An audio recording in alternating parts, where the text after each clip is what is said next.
Alright, ladies and gentlemen, we're going to look at Superman Birthright, from which actually Man of Steel drew some of its content from, and also from Batman v Superman. Let's get into it. So, Superman Birthright, the beginning of that comic is very much similar and parallel to Man of Steel. Okay, you can see here what you're looking at in front of you is actually the pod in which baby Kal-El was sent away from Krypton as Krypton is becoming destroyed here. And that clip is very much parallel to the clip that we saw with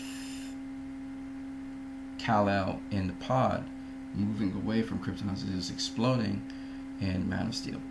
And here you can see the Kryptonian family. This is little Kal-El here, Jor-El, and that's Lara. And you can see that they're looking at some sort of screen here, searching out, I guess, a planet. And they're saying it's hopeless, and I guess that's for Krypton. I'm not going to go into all the details of Krypton, what happened to it, etc. I'm not going to do that because that'll just be a waste of time. But just suffice it to say that I'm just going to draw some parts of it that are very, very much parallel to what happened in Man of Steel. Now this is Krypton right here, and you can see the infrastructure and so on. It's kind of similar somewhat to the infrastructure that we saw in Man of Steel. Alright? Even the animals too. I think this is very interesting as well, where Lara, now they kind of flip roles, where Lara is actually doing what Jor-El was doing, and Jor-El was doing what Lara was doing. But anyway, Lara left this tablet which had a holographic chronicling the Kryptonian history as well as Jor-El there, his consciousness. And that's very much like what happened in Man of Steel. And also in the comic we see that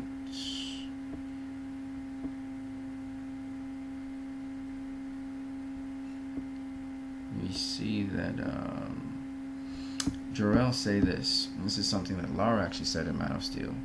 And Jor-El says this in Birthright. Lara, I can't do this. I love him too much. The variables simply don't support the incalculable gamble. He's saying he can't let Kal-El, he can't let him go, right? And that's actually what Lara said in Man of Steel. And then here's some other things. There's a bunch of them, but let me see if I can find something here. It says here, quickly secure him while I activate the star drive. Hurry. And this is Lara-El telling Jor-El to do that. Okay, it was the other way around. So Jor-El, he looks and he says, she says, what are you doing? And Jor-El says, increasing Kal's odds as best as I can. Billions of worlds we know nothing about. Merciful Ra, let there be one. Yes. Lit by a yellow star. Its gravitational pull relatively negligible. If he makes it at all, he'll stand his best prospects here. Computer secure coordinates. And you hear Lara-El say he'll survive in that environment, right? Which switch roles, was actually Jor-El that asked that question. And then Jor-El says now, survive? The ecology will be his armor. A Kryptonian cellular structure will positively drink in the radiation of a star that young. It's basically verbatim almost what Jor-El was saying to Lara. Its energy will strengthen his muscles, his senses, his skin. He will be that world's man of tomorrow. Jor-El said he'll be a god to them, right? And then, let's see what else he says. Goodbye, my son. And basically, they both kiss him. And in Man of Steel, he said, goodbye, my son. My hopes and dreams travel with you. And then, of course, Jor-El leaves. Kal-El leaves the planet as it's exploding. Alright. Let's go to another thing that they speak about in Batman v Superman. How Lex Luthor, he's not like Lex Luthor of Birthright. I disagree. I think he's very much like Lex Luthor of Birthright. If you look at Lex Luthor in this story, here's Lex Luthor in class, and he basically gives his own version of deductive reasoning to a teacher who's teaching deductive reasoning, but everybody's bored by it. And in the end, he says, ta-da! And the whole class, even his animation and how he behaves, The class does not like him. They're repulsed by him. So the teacher puts him in detention. Clark tries to defend him, and Clark goes to detention as well. But he also deals with other things. He deals with civics, and he puts his ideas and recommendations to certain people who just reject him. And because most people see him as a threat, he's rich, he's very intelligent, he's very sophisticated, so a lot of people feel threatened by him, except for Clark Kent. So he's more of an outsider in Smallville. What's very interesting is when Clark Kent tries to visit him at his home, they don't acknowledge Clark Kent. They don't want to tell him anything. Lex Luthor shows up, however, and we see that Lex Luthor is a scientist. He's trying to find out. He has this detector that's supposed to detect extraterrestrial life. When it starts to ping, when Clark Kent holds it, he just goes into a fit of rage and just completely destroys that thing. And really and truly, it's actually picked up an extraterrestrial in Clark Kent, but he doesn't know that. And he thinks it's worthless, and he doesn't know how he's going to deal with that situation. He goes on a rampage. You see him destroying things. And this is very much like the Lex Luthor that we saw, except that he was more measured than this Lex Luthor. But what's interesting, Clark goes back to Lex Luthor. He's invited to come to his place. He comes in. Lex Luthor talks about this revolutionary equipment he's created, which Clark didn't know he was such a mad scientist. I mean, this guy is really a mad scientist. You see him with a white coat and everything. And you can see how crazy his face looks. He's kind of going crazy. It really reminds me a lot of Jesse Eisenberg's Lex Luthor at this point in time, as he talks about how it's going to revolutionize everything and how he's going to be able to contact alien life forms, because he's all obsessed about this alien stuff and contacting them and so on. And he actually has this souped up thing which is fueled by kryptonite, which makes Clark sick. And Clark is sick, but Lex Luthor interprets it as he's repulsed by Lex Luthor, and Lex Luthor goes even more crazy. And he's like, "You ignorant jackass, get away from me." And then he really goes crazy, throws Clark Kent out of the building, and then afterwards he soups the thing up, charging up all the energy from Smallville. And if you do remember, when he was forming the Kryptonian Doomsday, again, he pulled all the energy from Metropolis. So this is something, again, copied from Birthright, I think. So he flips the switch, and he's able to actually access Kryptonian culture from many years before everything just sort of, I will not tell you what happened next. I can let you guys go figure that out. Now, the truth of the matter is, if you thought that was only Lex Luthor in his teenage years, you would be horribly mistaken. Lex Luthor went on to actually simulate an invasion of Kryptonians into Metropolis, because Lex Luthor ends up being a very successful businessman in Metropolis. And what's crazy about this, by the way, Superman, he protects Lois Lane, and you see him use his heat vision to blow up things, and he really goes at these thugs, man. And I don't see Superman smile at all in this actually comic. Not once, okay? But what's very interesting about it is Superman doesn't know his origins, his Kryptonian origins, in this particular comic. And so Lex Luthor knows them. He knows Superman's origins because he's been studying Superman while Superman has been going around helping people and stuff.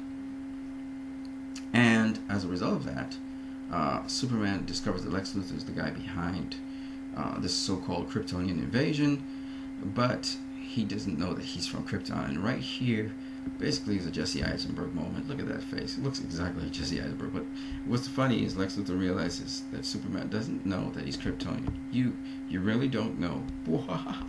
Oh, this is the best day ever. He doesn't know that he's from Kryptonian origins and Kryptonian roots. And so Lex Luthor gets that joke out of Superman. Superman's all bewildered and everything. And that reminds me a lot of when I saw Superman bewildered when Lex Luthor was talking about, "Oh, you thought I was talking about Lois? It's not Lois. Every man's favorite woman in his life is his mother." Kind of the same thing happened with Superman there.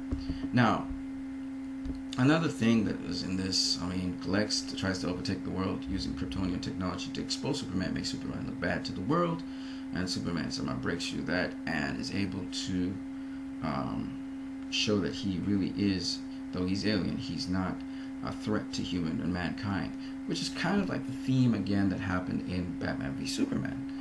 But what's even more interesting is the fact that the end result is Lois Lane again figures out Lex Luthor and his kryptonite technology, which he's using against Superman. And though it's a different storyline in that respect, we see that Lex Luthor, he takes Lois Lane and he basically throws her off of LexCorp. Okay, he's at the top of LexCorp right here. This is the building right here on your left. This is LexCorp, and he's at the top of LexCorp here, and he basically pushes her off the building. And since Superman is busy dealing with the so-called alien robotic Kryptonian threat that Lex Luthor has created, he doesn't know that Lois Lane has been thrown off the building. So Lex Luthor is counting on her to die so that he doesn't have to be exposed, because he's the guy behind it, and he's the guy behind weakening Superman as well. Well, anyway, so this is kind of like Metallo versus Superman, because most of the robots, they have kryptonite in them, which is weakening Superman. And Lex Luthor tested this out just to make sure, so it looked like Superman was with them. But what's even more interesting is the way how the story ends. Pretty much how the Daily Planet was able to expose Lex Luthor's tricks up his sleeve. Very much the same way when he blew up the senatorial hearings. Again, the Daily Planet was able to expose that through Lois Lane. And in that story, Clark Kent wasn't alive anymore, he was dead. But in that story, he was also considered a masterminding terrorist. And so here Lex Luthor was trying to disguise an alien invasion of Metropolis and blame it on Superman. Lois Lane, on the other hand, she was able to figure that out. And of course, he's called an astrobiologist, so he's more of a scientist. You saw him with his lab coat when he was with Superman, and also when he was with Clark Kent in his younger days. My point, anyway, is this: a lot of similarities between Batman v Superman's Lex Luthor and this Lex Luthor from Birthright. Not only that, but he's slimmer, he's gauntly, just like Jesse Eisenberg, and he's still highly expressive. This Lex Luthor is very expressive, even though he's a shadow guy in the background. He's still highly expressive when you meet him and he's talking, and he's kind of crazy mad. And that's the way how we saw Lex at the end of Batman v Superman, when he's bringing in Doomsday's forces. He signaled to them. And it's very interesting that Lex Luthor and this Lex Luthor are both ones who were obsessed with extraterrestrial life, obsessed with contacting extraterrestrial life, pretty much hand in hand, except they're both obsessed in setting up Superman, trying to destroy him. You hear Lex Luthor actually in Birthright talk about Superman looking at him with scorn, thinking of him as a lesser human being, but was very intelligent. So it's kind of a lot of parallels between that comic, this comic Birthright, and Batman v Superman. So for those people who say that this Lex Luthor is nothing like that, and no, he's actually was. He's the same teenage Lex Luthor, except he didn't have hair anymore. And the reason that happened, you can go ahead and read the comic for that. And also, you can go ahead and read Superman Birthright, because it's a very good comic in the sense that it's got a lot of interesting things going on, and a lot of issues currently happening in politics and in the world today, which actually brought to light in that comic. And by the way, just so you guys know, that comic was written somewhere back in 2003. Okay, we're talking about a 2003 comic. So just in case you guys didn't get it. Now, why is that important? Well, if you think about, there's two things I want to talk about. First one is that Donald Trump is a dude right now who is somehow feeding off of the negativity of people who see the system as not really helping them, even though the majority of Trump supporters have jobs. They are middle-class people, or sometimes even wealthy people. They have no problem with their children and their societies and stuff. They may not be highly educated, maybe blue-collar people, but they're still people, generally speaking, who it's not like they're homeless or anything, right? So it's very interesting to see these people who mainly fuel the Republican Party, mainly have racist agendas. These are the people supporting Donald Trump. And it's very interesting how Donald Trump has painted the same picture like Luthor was painting the picture of Superman. He's trying to paint Hillary Clinton as this corrupt person, even though he basically is the corrupt person. He's trying to paint her as someone who would bankrupt the country, and people would get the same old from her that Barack Obama was giving. But what's even more sad is the fact that his party, the Republican Party, have been obstructionists for so long. They're the ones that kept progress from coming forward. And somehow, by putting an obstructionist there who has no ideas, who has no plans, they can tell you everything that Hillary Clinton has failed to do, but they have nothing. They have no strategy for terrorism. They have no plan. They have nothing. The fact that the United States of America will let this guy get to as far as he's getting is very frightening. I think of Brexit, and when I think of Brexit, it's the most retarded thing that ever happened in the United Kingdom. And I gotta tell people, I don't know if any of you are listening to this video, and you guys better get your ass up and vote. You guys need to go out there and vote. Let me tell you why. You cannot afford to be disillusioned. You cannot afford to be sluggish. The reason Brexit succeeded in England was because they motivated the people who got these wacko theories and they think they're going to hurt the system by voting to leave the country in a referendum. And the people who were supposed to vote to stay, they were lukewarm, they were lackadaisical, they were disillusioned. They did not go out and do it. If you guys want democracy to be preserved and you do not want some sort of hostile, it will be hostile, a hostile takeover of the United States in terms of their politics, if you do not want demagoguery to continue, if you do not want dictatorship and therefore the assassination of democracy, the imprisonment of political people and arts people, the enslavement of the people of the United States of America, and deportation of thousands of people from the country, if you do not want Vladimir Putin to reign over that country, look at how Vladimir Putin is reigning in Russia. He's invaded the Ukraine. Okay, illegally he's invaded a certain part of the Ukraine, and he's gone in there and he's taken over the country. Okay, there is no democracy right now under Putin. Putin is the only guy. There will be no more democracy. It's called a democracy right now, but it's gonna go down. If you want that, if you want the end of your freedoms and values that you had, you think somehow you're gonna get white privilege. You're not gonna get that. You're gonna get a society like Stalin. You're gonna get a society like Adolf Hitler had. It's going to be a Gestapo society where people are going to be watching over their shoulders because you have this secret kind of police service that's going to keep everyone in line. Donald Trump is not going to care. You guys are going to be in concentration camps. You guys are going to be rationed off with your food. Okay? I mean, it takes somebody probably outside of the United States of America to be able to break this down. This guy has no solution to any problem. You listen to his proposals, you look at his strategy, you look at, let me make it abundantly clear. If you build a wall between the United States and Mexico, the Mexicans will build under that wall. You're going to have to build a wall that goes deep down, miles down, and it has to go miles up. And you have to do that right to the border of the United States and Mexico. And if that's not enough, you're going to have to build a wall through the rivers also that pass from the United States to Mexico, which just doesn't make any sense, because if the rivers cannot be dammed, they cannot just be dammed up. The other point is, Mexicans don't only live in the United States of America. They can come into the United States of America through Canada.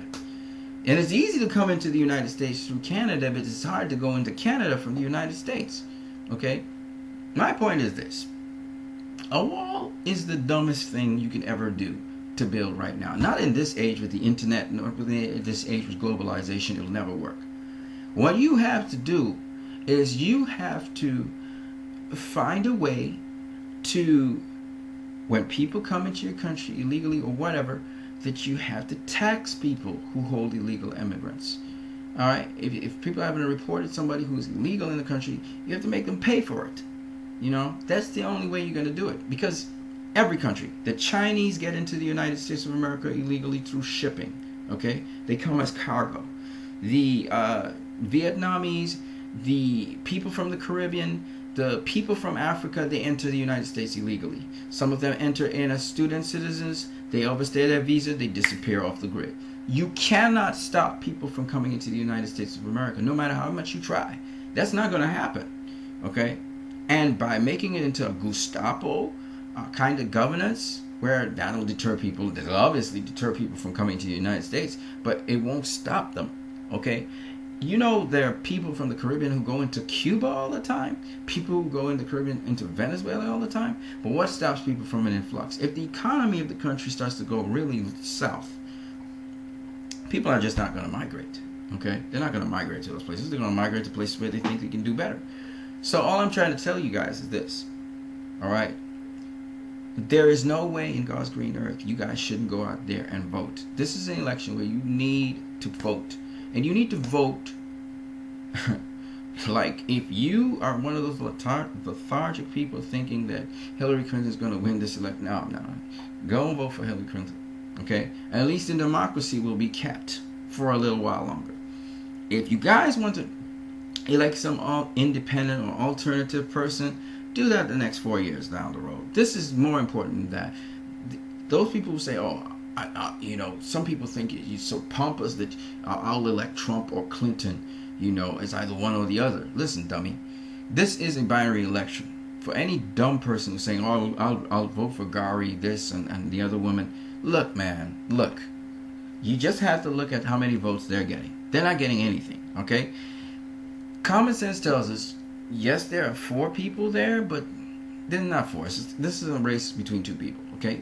You don't look at, oh, you know what, I'm going to back this person who's coming dead last in the race because, you know, so I can identify with them. That's stupid, okay?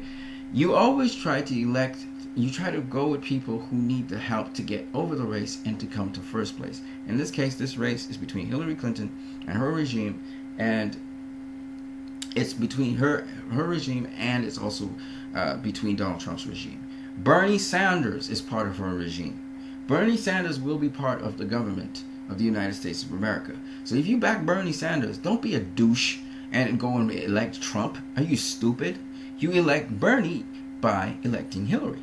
You elect those people who like Barack Obama, like Michelle Obama. Don't be a dummy and go and elect Trump because you don't like Hillary Clinton. They're all on the same team. You elect, if you like Barack Obama, if you like Michelle Obama, then you will elect Hillary Clinton. And all this stuff about Hillary Clinton being corrupted, come on guys, wake up. The Republican Party's been targeting her and trying to take her down desperately. They have been obstructionists towards the Barack Obama regime for the longest while. I mean, obstructionists. I'm not talking about people who've been in opposition and responsible. These people have been irresponsible on gun control. They've been irresponsible on Obamacare, and they're the ones principally who are responsible for it being what it is. The insurance companies are trying to fight against that by controlling the premiums on the insurance. So they're trying to do it, but legislature will be used to correct that. And on top of that, let me just say, Donald Trump's foreign policy is the most atrocious foreign policy I've ever heard. Talking about Iran running the things that happen in Iraq, and they're principally the people who are, through the Shiites, responsible for trying to destroy ISIS. They're not the principals. They're not the principals at all. We have the Kurds. We have you have a number of different groups that are actually surrounding ISIS and attacking it, including some of the Syrians who are doing that job. Okay, so don't get it twisted. Donald Trump tries to sell you some of the conspiracy theories that some of you have bought into. And some of you are so brainwashed into the conspiracy theories, sadly, that you have divorced yourself from reality. And I'm really saddened when I hear people, I'm hearing blatant lies on television. Lies about Hillary Clinton. She was happy that a rapist got off. No, she wasn't happy. She called it the greatest atrocity that ever happened. And then she started forming what is called the Rape Crisis Center because of that incident. I mean, they talk about some former KKK guy was one of Hillary Clinton's members, but they failed to mention that this guy, he was very repentant of what he did. He hated what he did. He distanced himself from it, but understands why he was still labeled that, even though he did most of those things when he was younger. My point anyway is this. These people, they take pieces of a lie. Now recently, Donald Trump has gone out in his campaign feeling that Michael Moore has endorsed him. And again, you take pieces of what Michael Moore has said and you use that, now realizing when people go and watch the video of Michael Moore, he's actually saying the opposite of what you think he's saying. And this is the kind of campaign that Donald Trump is running. Okay, if you guys haven't realized, the guy is a con man. And almost everything that he says, he doesn't mean. He has no history of doing service for mankind. He has only mostly been employing immigrant labor to do work for him so that he can get cheap prices. He's not helped Americans. He's mostly helped people who are outside of America.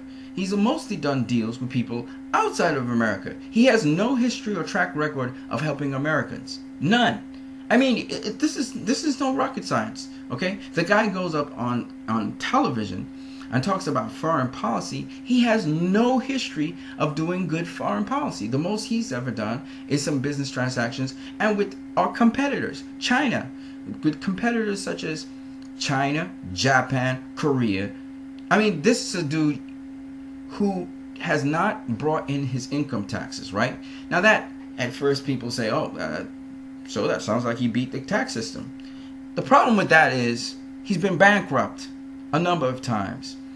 And if you do not see his income tax returns, you cannot find out the truth of what is really going on with him. And the fact that he withholds his tax returns is terrible. Whereas Hillary Clinton, you can look from their tax records to see if they've done anything wrong or right.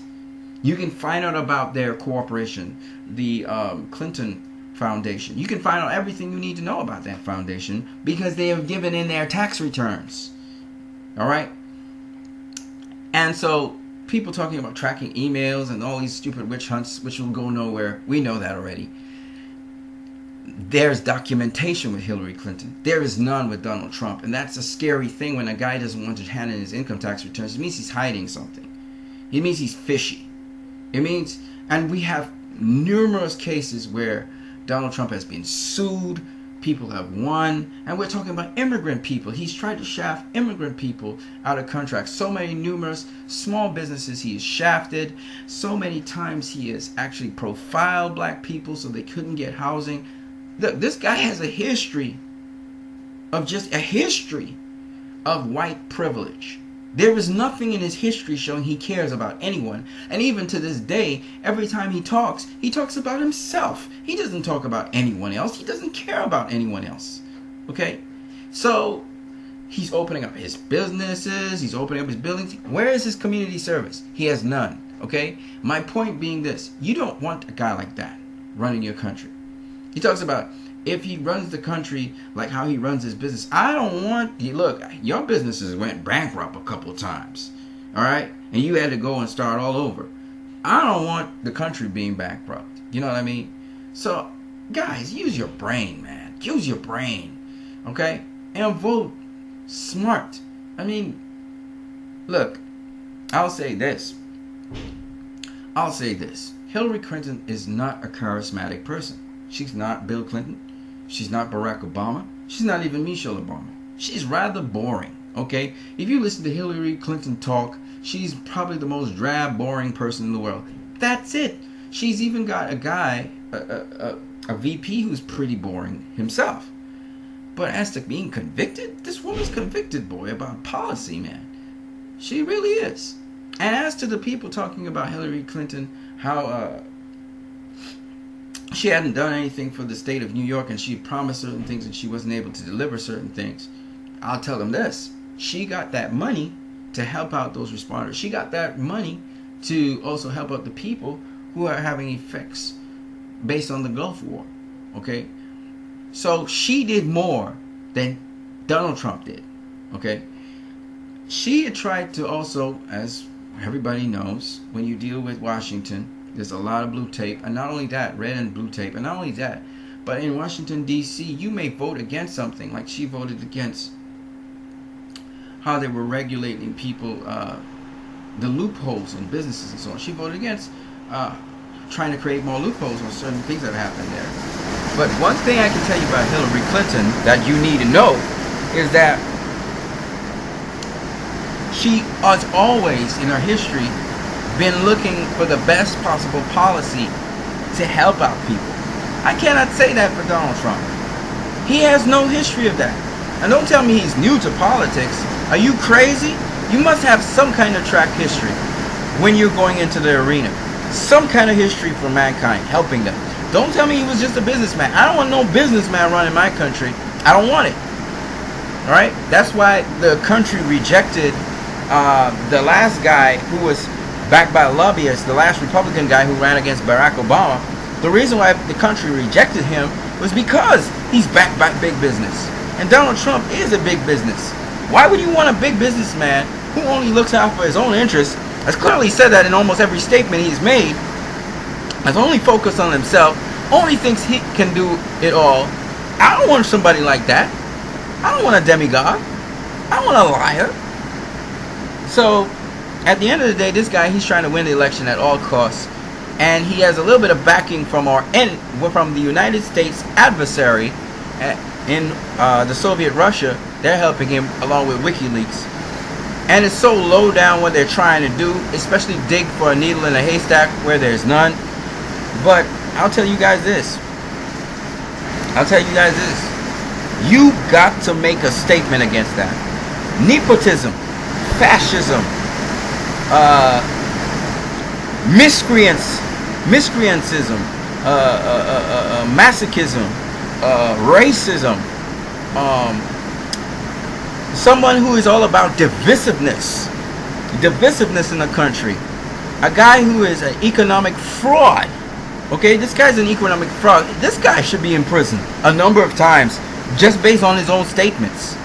Okay, a guy who disrespects women, talks about and brags about assaulting women, a guy who brags about throwing out Muslims from the United States of America, calling people of different ethnic descents derogatory statements, and he's reckless in his words, and he's reckless in his character. He finds value and virtue in dictators worldwide. That's not a guy you want as president of the United States. And if you guys can't see that, then you are clearly out of your goddamn minds. And America deserves what it gets if Donald Trump becomes president of the United States. The world's gonna reel, and I'll just look for Jesus to come soon, and that'll be that. Because that's the worst possible person you could have as president of the United States. There's so many great Republican candidates. I can think of John Kasich. I'm telling you, if John Kasich ran against Hillary Clinton, I don't know if she would have won. I'm pretty sure Kasich might have taken it from her. Because Kasich's the kind of dude you really want. Ben Carson lets me down. Props to Jeff Bush for divorcing himself from a guy like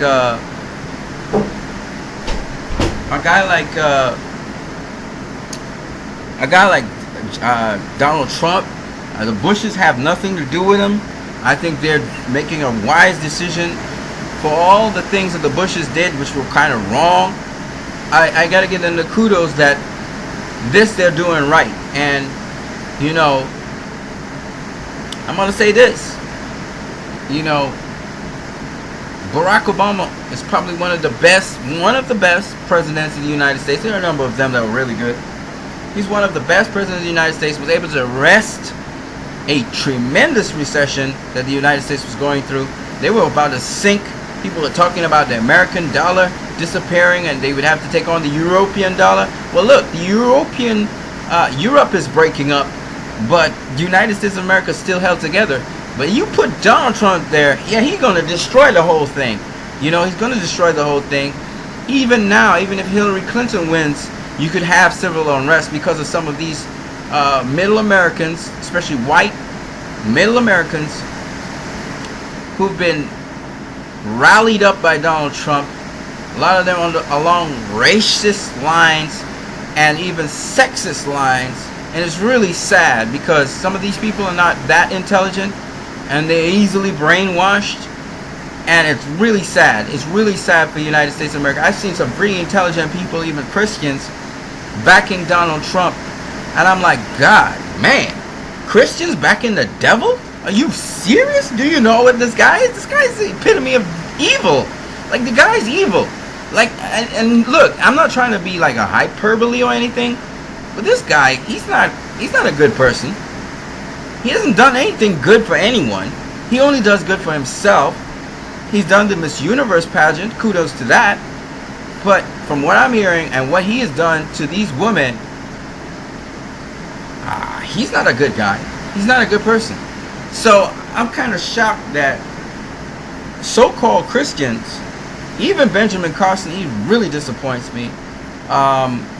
Talking about the country going down, the train going to crash, but yet you're on the train that's crashing. Like you're backing Donald Trump of all people. Talking about the train going to crash? Are you crazy?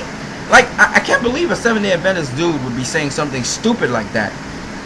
And so I don't know, man. It's either this guy has some demonic spirit that's getting people brainwashed, or, I mean, it's wacko, it's sick to hear these guys spin. They must be getting immense amounts of money to spiel this spiel for Donald Trump. It's not good, though. It's not healthy for the United States of America. It's not healthy for the country. Speaking on division for division's sake, no healing, nothing, no alternative solutions to anything, no sort of trying to be peaceable. You're just constantly trying to find things to strive about. You're trying to find the dirt, the nastiness, the negativity, nothing positive. That does not order well for someone who wants to be president of the United States. And it's very, very sad. And so America has fallen very far because this is a precedent that probably some other fool is going to emulate. And I pray that America stamps this out by sending a strong statement on election day that this is not what the United States of America is about. If they fail here, they will fail miserably for the world. And you have to understand the repercussions of this will be global. It will be a very, very sad day for democracy, for the world, and for everyone involved. So I pray God, if you are a citizen of the United States of America, that you would wake up, open your eyes to what the alternative is if Donald Trump was to win the election. This is serious. You know, they would say, oh, if Barack Obama wins the election, it will be, you know, he's the Antichrist. They said everything negative about a black man because he was a president of the United States. They disrespected Michelle Obama. Barack Obama has kept his cool. We have now Hillary Clinton. Because she's a woman, people have been so negative towards her. Jealous women attacking her like cats. You've got these horrible Republicans. They have been witch hunting for this woman as soon as she decided to go up for president of the United States, because they know there's hardly anyone who can really, truly head to head go against her. You have to be dirty and nasty. And they're getting assistance from a very racist country in Russia. Right now, Russia's very racist. They're very white supremacist. This is not cool, okay? Brexit, England fell by stupid, racist white people who felt that they were being disenfranchised.